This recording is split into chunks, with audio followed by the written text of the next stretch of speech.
Hey there, this is Charlotte Rees from Unleashed Education, and you've tuned in to another editing toolbox video where we share a tip, trick, or technique to make your pet photography editing life easier.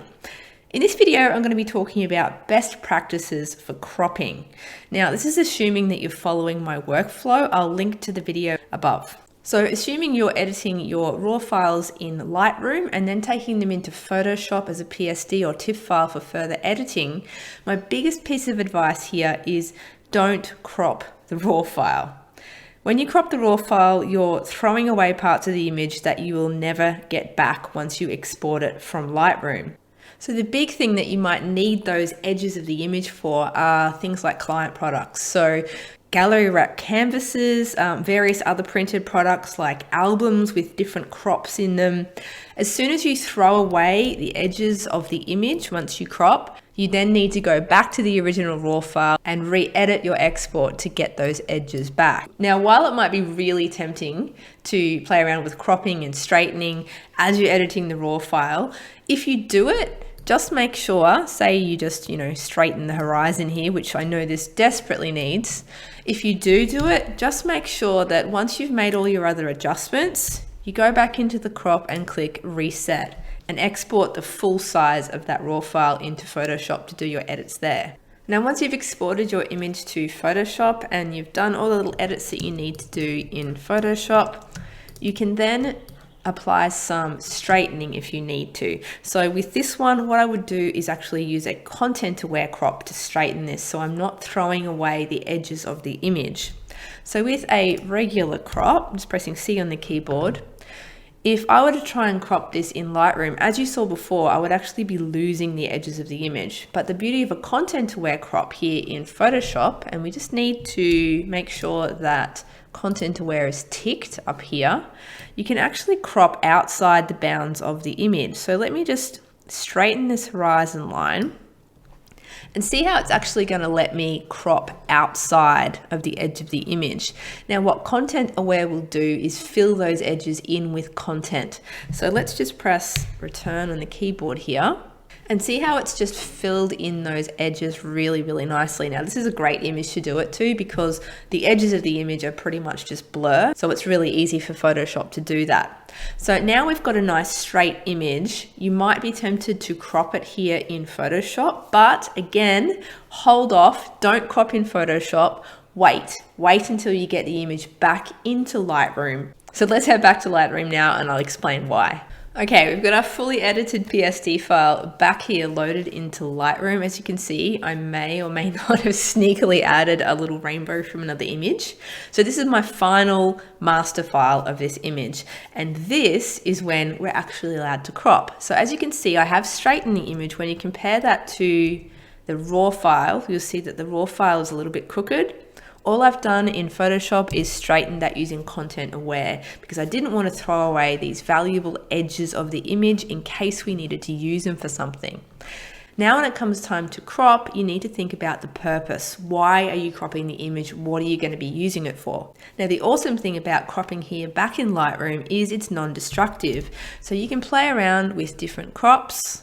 You can close the program, come back again, and then you can just access the crop tool again and then adjust your crop really easily. So depending on what you need to use the image for, you might choose a different aspect ratio. So what is an aspect ratio? If I go into the crop tool here, you can see that there's a little lock icon here and that is currently locked. And from the drop down here, you can choose all these different aspect ratios. So basically, easiest way to explain this, 1:1 is a square image. That's 1 unit width, 1 unit length. And that turns out to be square. So that's 1:1 or 1:1. Most digital cameras these days will be 2:3. So that's basically explained as 2 units across, 3 units down, or if you press X on the keyboard, it's the opposite. So 3 units across, 2 units down. Now, this is my preferred crop for a variety of reasons, and I pretty much stick with this aspect ratio for everything that I do, unless it definitely requires a different aspect ratio. So the reason I do this is because I'm shooting for clients, all my wall art products are priced and presented in this aspect ratio. So I don't want to show my clients, say, an 8:10 aspect ratio and then say, okay, well, that's going to turn into a 20:30 canvas. Whoops, we're going to need to recrop that so it fits into a 20:30 canvas. So basically, when my clients are seeing these finished images, they're always seeing them at 2:3 because that is the size and that is the aspect ratio I use for all my printed wall art products. So my best advice is pick an aspect ratio and stick to it. If you do have mixed aspect ratios, also if you're displaying your image in, say, a portfolio situation on your website and you've got different aspect ratios between images, it's just going to look really, really messy. If you can stick with the one, whether that's in landscape format or portrait format, just pick one and stick with it. So if you are going to be using the image for something different, say posting on Instagram, you might need to choose a different aspect ratio because Instagram doesn't usually like a portrait 2:3 crop. So you might need to choose a 4:5 aspect ratio instead, which is this. So you might want to choose that aspect ratio. Sometimes I think my images might suit a more panoramic aspect ratio. So some common panoramic aspect ratios are 16:9. Just pressing X to flip that around. There we go. So 16:9 is quite a common aspect ratio to choose, especially for landscape type images. Another common one is 16:10. It's just a little bit not quite as wide. And another common panoramic aspect ratio is 2:1, which is more panoramic than either of those two. So you might have noticed while I've been using this crop tool here to crop my image non-destructively in Lightroom, I've been keeping this little icon locked.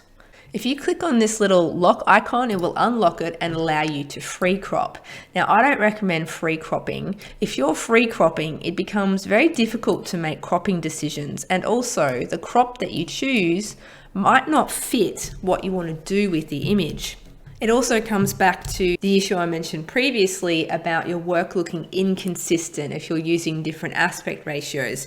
This becomes even more of a problem if you're just free cropping all the time because your images are always going to be just a little bit different from each other and your work's going to look really inconsistent. Aside from those reasons, I always think that certain aspect ratios are just more visually pleasing. So I'm just going to click lock on here again and I'm going to choose 2:3. So back to 2:3, I just feel like this is a really pleasing aspect ratio. It's a good ratio of width to height. This might be an unpopular opinion, but I do feel that the 8:10 aspect ratio or 4:5 just looks a little bit dated. And it's not quite as pleasing when it comes to pet photography. There's also a few other aspect ratios that might suit different purposes that I don't really use much. So 5:7 is one of them. Some cameras will shoot in a 4:3, so micro four thirds cameras actually shoot in a 4:3 aspect ratio. That is the standard aspect ratio for those cameras. So I'll stop going on about aspect ratios. My best advice here is to choose one and stick with it for most of your work unless you have to choose a different one for a particular purpose.